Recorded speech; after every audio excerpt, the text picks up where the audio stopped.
This is Andrew Bukowski with Muscle Insider, and I'm here with three-time Arnold Strongman Classic champion Mitchell Hooper. How's it going? Very well, thank you. Good. Coming off of a third victory at Arnold's. Number 3, any different than number 1, number 2? Yeah, look, number 1 is elation because you're not sure if you're going to be able to do something. And number 2, it's nice that you can prove it to yourself, that you can back it up. The imposter syndrome is sort of gone. With number 3, it was very much, I am the guy with the target on my back. And it is the relief of not losing the title more than it is the elation of winning it. Yeah. Well, actually, that's funny because that kind of leads me into something else I was thinking was, you've risen to the top in Strongman pretty fast compared to what normal people would think. Fast as ever. Do you feel, has that added any extra pressure, or do you feel like there is a bit of a target on you? There's definitely a target on me. I've won the last, I believe it's 10 of 11 shows. I think I've won the last 7 shows. And so the target, it sort of is what it is. But the rapid ascent, it's been easier for me, I think, than if I had to take my time, because I didn't know what I was doing. I didn't know you're not supposed to be able to do this and how strange it is and how unique it is. If it ever crossed my mind that no one has done the stuff that I'm doing before, naturally you are going to start to think, well, why should I be able to then? So many guys before have tried and failed. And so not knowing that and only learning afterwards how crazy it is, I feel like my body is well ahead of my mind, and it might not sink in until after I retire. Yeah, that makes sense. And I mean, even along that way, you've kind of done a lot of different sports. There's golf. You even did a men's physique competition. I remember. Yeah. Did you ever sort of see this arc of your development, your career going as rapidly as it did? No. When I got started in Strongman, I had no ambition to do it professionally. To be a world's strongest man winner, to nothing. I just wanted to relate to people who I would see professionally, which was exercising people with injuries and chronic conditions. I'm going to ask them to get strong. I got to feel what it's like to get strong. The same reason I got to feel what it's like to lose body fat. Yeah. And so that's why I did that show. The same reason why, what is it like to get aerobically fit? That's why I ran marathons. And accidentally, I was creating this perfect storm that would create a great strongman where you have competency in all of these areas and excellence in strength, of course. And thankfully, it's turned out in my favor, but it is very hard to wrap my head around why me? Why am I blessed with all of these gifts? I feel a pretty big sense of responsibility to do my best to grow a positive community, to give back, to let other people be inspired to go into the gym themselves, to drop the barrier of what they perceive the gym might be, what a guy like me in the gym might expect of others. If you're there and you're training hard and you're happy, and done. That's it. That's all that's required. But yeah, it's a very unique position to be in. Definitely, yeah. And from what I understand, you take a bit more of a scientific or even like cerebral approach to your training, would you say? Yeah, and my training is in my coach's hands for the most part, but it's certainly when it comes to competitions, yes. So if we want to recap the Arnold this year, I came second in the deadlift and pulled 991 pounds. I probably had 1,030 in me, which would have given me 1 extra point. That extra point in the first event for an effort that much higher, I thought, what's the point? I'm not going to do it. So my first lift was maybe an 8 out of 10, 8.5 out of 10 effort deadlift. The second event, I saw all the guys go before me. To do 1 rep on the log in the overhead medley would get me in 3rd place. And to get 1st place, I would have to do 3 reps fast on the log. Oh, wow. So I decided I'm going to do 1. I'm capable of more, but that's fine. And so now I came 3rd place in that event. And then it's the frame carry, which is not really taxing on the body all that much. So after day 1, I didn't do anything to max effort. And so I can turn up on day 2 as fresh as I was on day 1. And in Strongman, it's about collecting points. And you collect points for being consistently good at everything. Your deadlift might be 100 pounds ahead of someone else, but if there's no one between you, it's only worth 1 point. And so I've played the game really, really well. Of course, my background with my master's in clinical exercise physiology, that helps me a lot with knowing when an injury is a major concern, when it's just a soreness, when you need to back off, when you can push ahead. And also the understanding of the nervous system, because that's what we train really as strongman and strength athletes.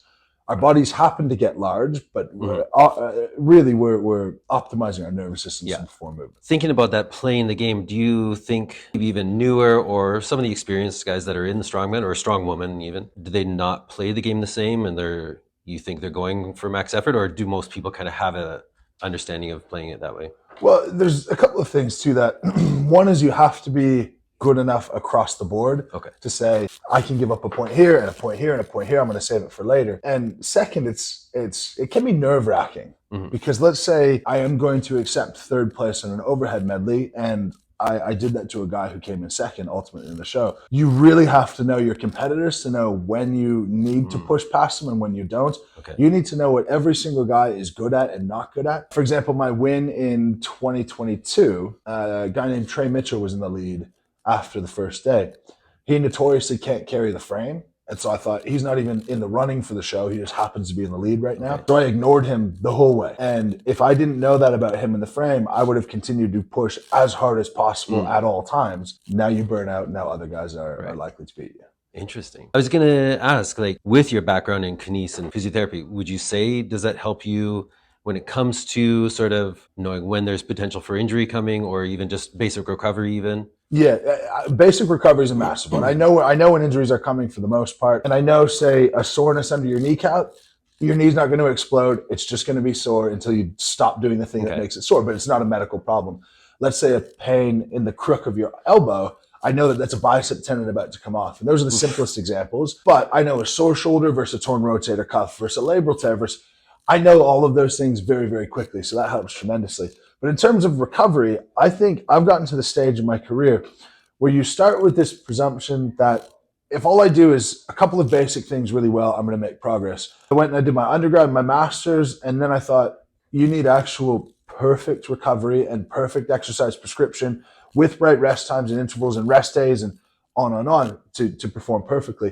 And now I'm sort of back around to exactly where I started, where if I just get the few basic things when it comes to recovery right, it's totally fine. That's all you need. And everything else is the cherry on top. So for me, it's nutrition, life, stress, and sleep. If those three things are in a good place, your nervous system is going to be in a good spot. And ultimately, you identify if it's not, if you have changes in appetite, changes in your mood, and changes in your sleep patterns and energy, it's the exact same three things. And so if you can monitor those, then take your ice baths, take your red light therapy, take your massage, take all of those and put them as an extra. But I find sometimes the cart is put before the horse, and poor sleep is rectified with other less effective treatments. Yeah, I mean, I know even for me and my, it's more on a bodybuilding prep, but if I don't get proper sleep on a consistent basis, that ruins sort of my performance. Yeah, absolutely. And all of those things, talk about sleep and you talk about strongman and nutrition. Strongman eating inflammatory foods is like so common for some reason. You talk about all of the fried foods, the junk foods, the pizzas, and that inflammation, it might make you heavier. It might ultimately stack on some tissue that might help you in some way. But then your inflammation is so high that you can't recover from these weights that you can now lift. Interesting. So it is way more of a nuanced sport than you think. It's when you think about a deadlift, the lay person and most bodybuilders would think, well, you're just picking the bar up off the ground. Bodybuilder might think, okay, I'm going to squeeze my hamstrings. But I could probably give 50 different cues and points that you need in order to have a effective deadlift that's done safely when done at maximal effort. Well, I was kind of leading into a question, like for, say, a bodybuilder or just like your average gym goer, what are kind of some misconceptions that you think they might have about strongman training and just in general? Yeah, first is the length of sessions. Strongmen always tout 5-6 hour sessions. Pretty much all of that is rest. And a good chunk of the rest of the time is moving the plates on and off of a piece of equipment.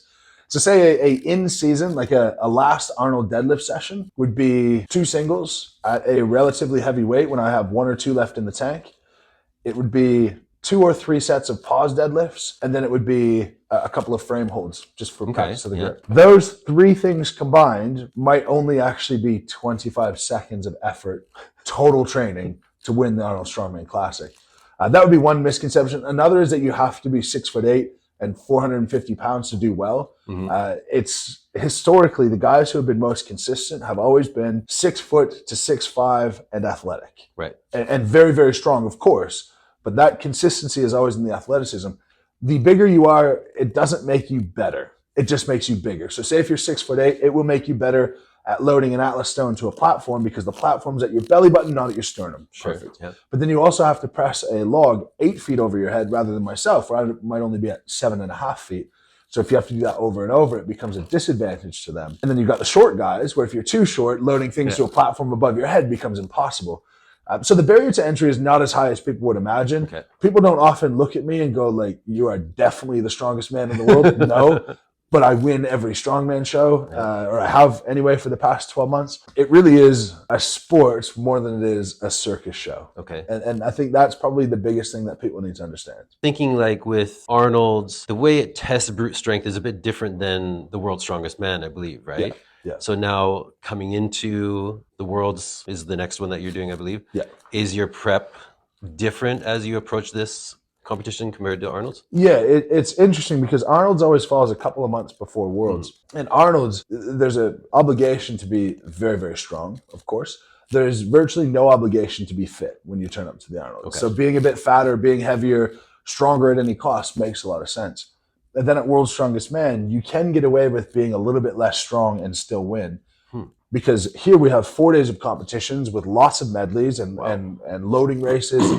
So you have to be able to recover from all of that. So it's sort of an attitude where you get as strong as possible for the Arnold, and then you try to hold on to that strength as best you can while you get a little bit fitter for World's Strongest Man. Interesting. Yeah, that's how I treat it anyway. Yeah, I might be framing this question wrong, but it seems that you're very proficient and efficient at moving challenges, if that makes sense. Yeah. Is there any sort of secret to how you're so good at that? Yeah, there is, and it's unfortunately a secret that not many people can employ. I started playing hockey for 10 years, and then I played rep basketball, rep baseball, played rugby, played football into college. I ran marathons. All of those things to generally be an athlete before I decided that I was going to be a strength athlete. Okay. Those things all helped me tremendously. Frankly, the more you train for strength sports, the less athletic you're going to become. Yeah. Naturally, they just don't promote that.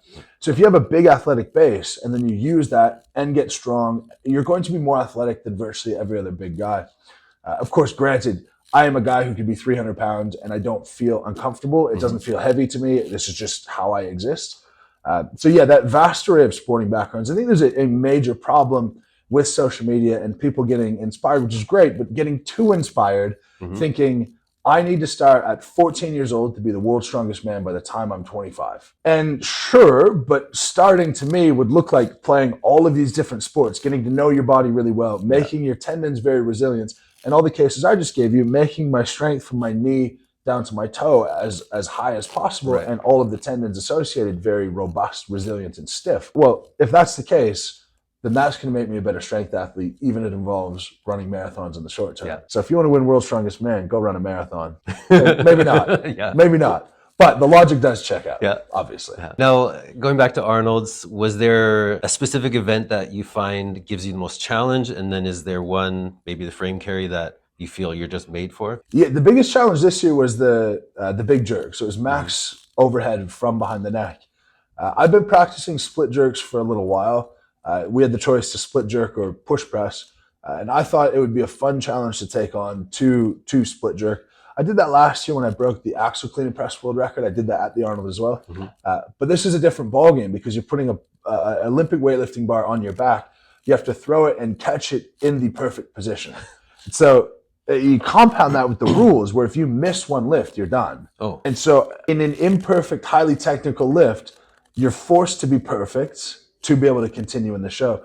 I hit 242 kilos at the Arnold. I had more in me, and that was a personal best for me, which is awesome. But the harder part of that is I also had to hit 210, 220, 230 before getting to 240. Miss any of those, and I very well could have lost the show. Wow. So that would be the most challenging. The easiest for me, deadlifts. I know my number. I know what I can do. There's not a lot of variability there. You just got to be ready for a bit of a grind. Right? That's right. The more excited you get for it, the better off you are. All of those things, it started this way the last 3 years at the Arnold. I think it's such a good way to get your blood pumping because you don't have to be careful or particular. You can just rip in and see what you're capable of. Yeah, that's cool. Yeah. Now, being a Canadian, do you feel like a sense of national pride every time you sort of walk in and you're representing your country in that way? Or? Oh, man. Loaded question. I put it this way. I think national pride is at a low as long as I've known Canada. The pride that I take is not necessarily that I'm representing Canada, but that I might be a positive thing for Canadians to look to, that we have things to be proud of in the world that we're doing right now, not just in strongman and not just in sport, in a lot of different ways, but those ways seem to be less than they used to be. And so at least I can carry that flag. I can be a Canadian, and a Canadian can come out on top Yeah. And other people can draw from that, you know what, we might not be the biggest guys on the world stage, and literally I'm not the biggest guy on the world stage, but we can throw some punches if we need to. Nice. Good. I was going to shift things a little because we just kind of came back did a tour of Mutant headquarters. Yeah. What would you say really stood out for you as something that is memorable with the brand that's kind of fueling your journey now? Yeah, I never expected the raw ingredient straight through to finished product to be explained. And I think that's probably the number one thing that I would look for in something that I trust. Other places, let's say you get in a protein powder that you've had someone else package and label, and you trust that factory implicitly. Trusting that factory implicitly is very different to being able to pull your car up to the factory here in Vancouver and go, this is bad, this is not right. They can go look at all of their raw ingredients, and they can test their raw ingredients in the in-house lab to know that they're getting what they should be getting. So that to me, the end-to-end, seeing from raw ingredient to finished product, I don't think it's something that can be replicated by many supplement companies in the world. And for me, if I'm trusting someone, it should be someone who's trusting themselves to do the whole process as well. And it's, unfortunately, I think, extraordinarily rare. Yeah. That's true. Now, remember, we had a chance to chat with you at Olympia this past year when you were just announcing that you were coming on board with Mutant. Yeah. So since that time, how has been your experience with Mutant as a supplement supporter for you? Yeah, it's great. I mean, I think the plans moving forward are even grander than they've been so far. But I love supporting a brand and being affiliated with a brand who supports us. And when you walk into something like the Arnold, you see that they are one of the major supporters of this continuing to move forward. Yeah. And how the world works is that the brands have to come for the show to be put on. Yes. And then the people come, and the people then support the brands. To me, I specifically wanted to work with Mutant because it's a Canadian brand who I already knew and trusted, or I've already used their products, who's supporting my sport in a major way. And so to me, it's just a no-brainer. It's been fantastic. I've got everything I need from them and more. And yeah, the hardest bit is this has happened in the past 3 years. 3 years ago, nobody knew who I was. Nobody was interested to meet me. No one was. And they do such a good job on the celebrity promotion, causing a fuss side, that I'm still getting my head around that I'm someone to have a fuss caused over. Do you know? Yeah. Yeah. And I know, like, from the number of people that we talk to that are either athletes or just working with Mutant, it's all about culture. Have you already felt that same sort of feeling being a part of the team? Yeah, absolutely. And I felt it on a small scale with people like Jim and George when we're at the booth, and everything is, they're very easy to work with, even under challenging circumstances, which there's been a handful. But being in here and seeing that amplified on a broader scale, and just the workers from top to bottom, it feels like they all know each other. They all seem really happy to be here. They all have jobs that they take pride in. Seeing the machines are making the workers' lives easier when it's a job that's particularly strenuous. Stuff like that is awesome and cultivates the culture. And it seems like a really nice family thing from top to bottom. And just behind on the whiteboard here, it says "We care."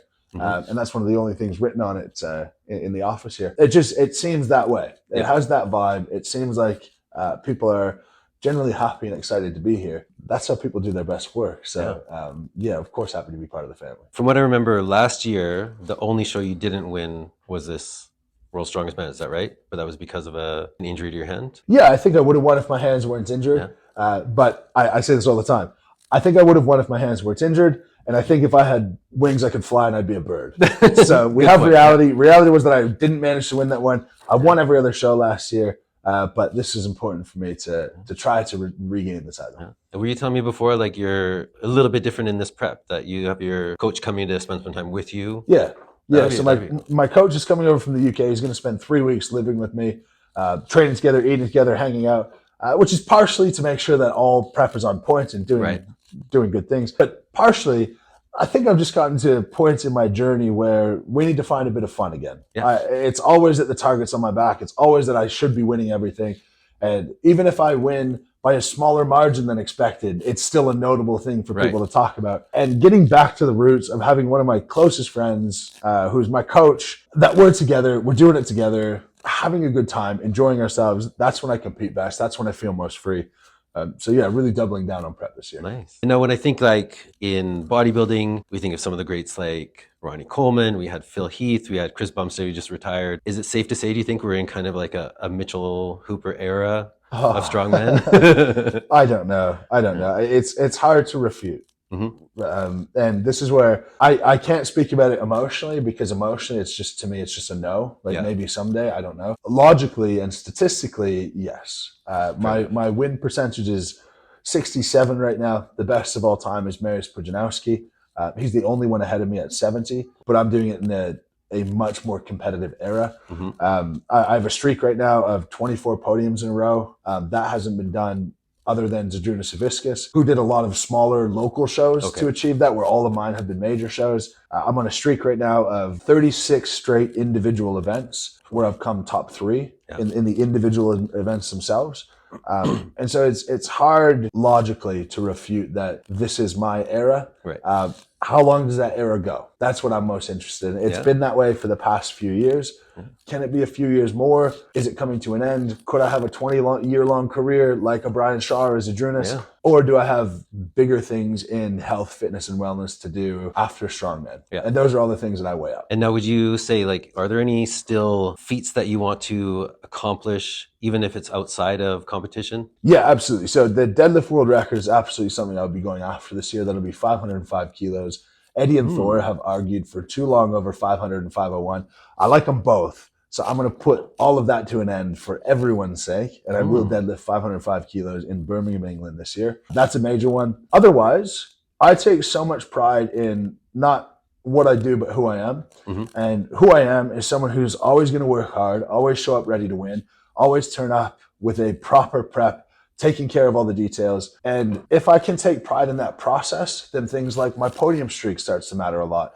My win streak starts to matter a lot. How I do an individual event starts to matter a lot. Not because it's a trophy and it's a title and it's accolades and fame. It's because I can say to my daughter, when she's having a difficult time at school when she's 12, because it feels like just so much work, I can point to these things and say, I understand how much work these things can be. I get it. Here's the path forward. And I know that because I've experienced it. And that's a real common thread in my life. I only talk about things that I've experienced myself. And that's got me here. So I think it's done pretty well. Cool. I just had a couple of fun questions for you now. Like, who would you say is the strongest human you've ever had the chance to train with? Overall, it's myself. But I went over and trained with Josh Baker. Who he's one of those guys who just bench press is his thing. He was benching 6 plates like it was nothing. And I sort of tap out around 5 and I can get a couple of reps. But literally 6 plates and it looked like I moved 2 plates. Absolutely off the charts. I think when it comes to specific strengths, it is amazing to see what some people can do. Now, when you're in the gym, if no one's watching, what's your favorite lift to do? My favorite lift to do is always the one that I've messed up recently. It irks me so much to not be good at something.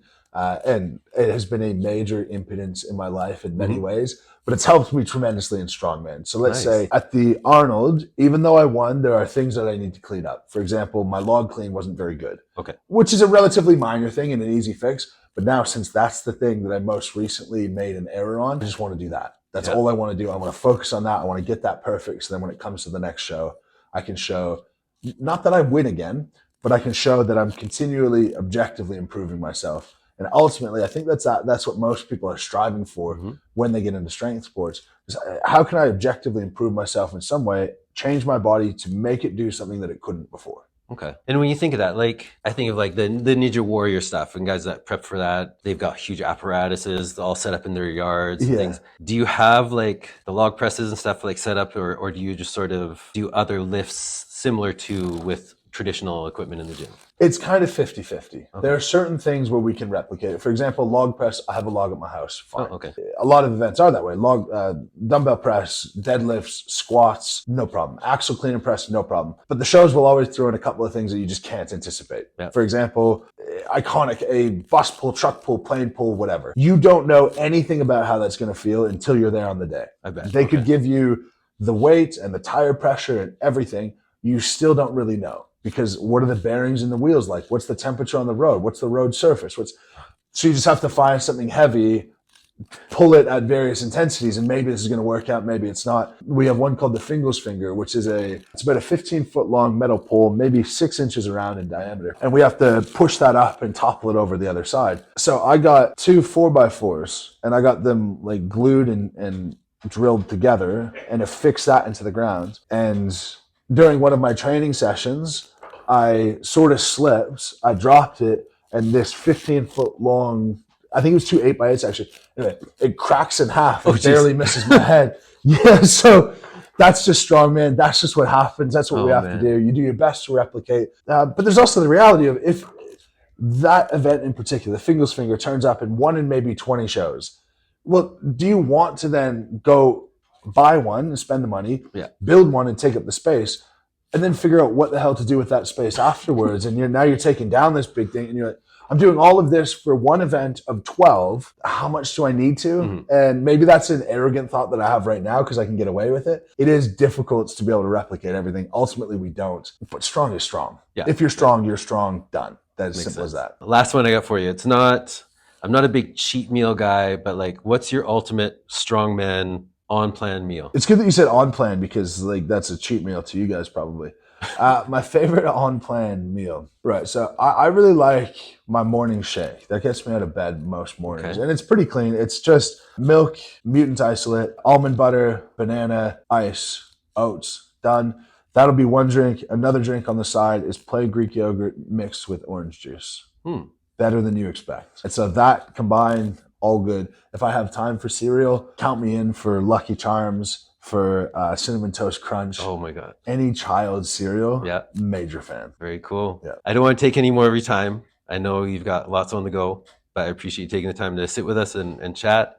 And we're looking forward to seeing you win the World's Strongest Man in a couple months. We'll see. Awesome. We'll see. Thanks so much. Cheers. Andrew Bukowski, Mitchell Hooper, we're signing out.